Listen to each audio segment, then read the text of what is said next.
দেখুন, একটা পরিসংখ্যানের দিকে যদি আমরা তাকাই তাহলে দেখব ১৯৭৪ সালে চট্টগ্রামে প্রথম দেশ বাংলা অফিসে সংঘবদ্ধভাবে হামলা করা হয়, পত্রিকার অফিস আগুনে পুড়িয়ে দেওয়া হয়।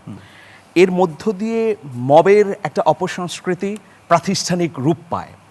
এরপর এই ৫৪ বছরে বা ৫০ বছরে ধারাবাহিকভাবে যদি দেখি আমরা, মবের ঘটনা থেমে থাকেনি। আমরা যদি গত অন্তর্বর্তী সরকারের ১৭ মাস এর দিকে তাকাই তাহলে দেখব যে ৪১৩টি মবের ঘটনা ঘটেছে এবং ২৫৯ জন মানুষ এই মবে আক্রান্ত হয়ে মৃত্যুবরণ করেছে।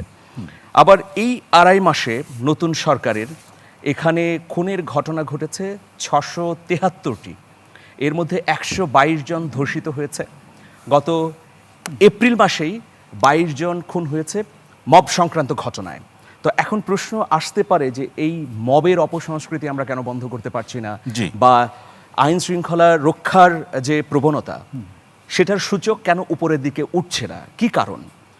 আসলে প্রধানত কারণ হচ্ছে যে গণ অভ্যুত্থানের ব্যর্থতাটা কোথায়, সেই দিকে আমি আসতে চাই যে গণ অভ্যুত্থানের পর মনোবল ভেঙে যাওয়া পুলিশ বাহিনীকে দিয়েই কিন্তু আমরা আইন শৃঙ্খলা রক্ষা করতে চেয়েছি।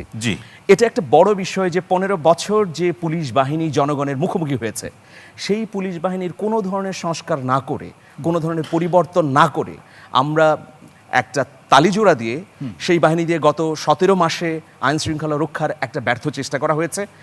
একইভাবে এই নতুন সরকারও কিন্তু সেই ধারাবাহিকতাই টেনে যাচ্ছে। যদিও গত ১৭ মাস সরকার তো দায়িত্ব নিয়ে স্বরাষ্ট্রমন্ত্রী মহোদয় বললেন যে আর মব সহিংসতা হবে না, মবকে কোনোভাবে অ্যালাউ করা হবে না, মবের সময় দিন শেষ। মব তো বন্ধ হয়নি। আমি তো একটা পরিসংখ্যান দিলাম যে গত এপ্রিলেই ২২ জন মবের কারণে নিহত হয়েছে।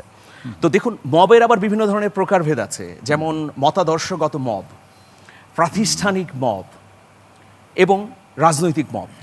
তো এই মতাদর্শগত মবের কারণে আমরা কি দেখছি যে কাউকে পুড়িয়ে মারা হচ্ছে বা হত্যা করা হচ্ছে। এই যে ধারাবাহিকতা শুরু হয়েছে, এগুলো অবশ্যই বন্ধ হওয়া প্রয়োজন। আর এসব বন্ধ করার জন্য আমাকে আইন শৃঙ্খলা রক্ষাকারী বাহিনীর দিকে তাকাতে হবে, আগে সংস্কার করতে হবে।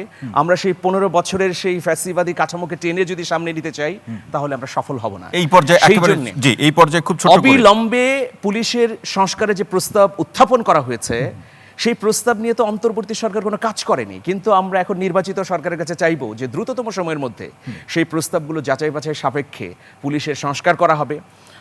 এর নিয়োগ বিধি এবং বেতন কাঠামো থেকে শুরু করে আনুষঙ্গিক যে যে জায়গাগুলোতে সমস্যা আছে সেগুলোকে আমাদের দিতে হবে, সংশোধন করে পুলিশকে পরিপূর্ণভাবে সক্রিয় করা।